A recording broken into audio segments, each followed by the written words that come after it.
Nou, hij zat hier zo, het een beetje opgerold. Hij was zo wat 90 centimeter. En ja, toen ben ik maar bij mijn vader geslapen, want ik durfde niet meer in mijn kamer te slapen. Gregory en zijn heid waarschuwen vottendaliks de buurman. En uiteindelijk komt de beste ambulance die de angstaanjagende rottenslang onderbrengt bij de opvang in Oerterp. Ben je gevaarlijk, giftig? Nee, het is een wurgslang, dus wat dat betreft valt het wel wat ta. Maar ik geloof net dat ik hem in mijn hand hing heb. Dus ik hou mijn hand mooi bij me. Want ze kan wel bieten.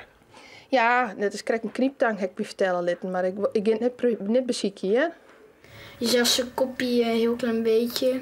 En mijn vader durfde er ook niet eens langs. Nou, ze had eigenlijk het al goed. Hij is mooi glad en ik zeg net geen vuil erom hing, dat het rond vervuilen is. Hij is vrij boos, vooral op mij.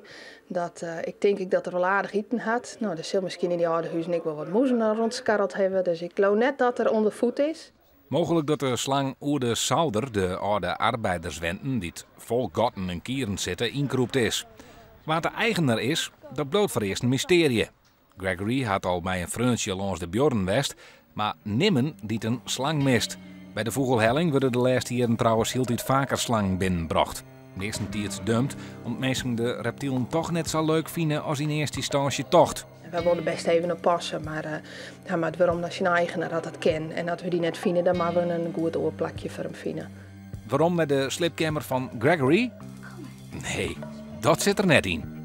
Nou ja, ik wil nog wel een klein babypoesje erbij. En ja, die zou ik misschien krijgen. Maar geen rattenslang. Nee, ik hou niet echt van slangen. Het zijn niet mijn dieren, ook niet mijn vaders dieren.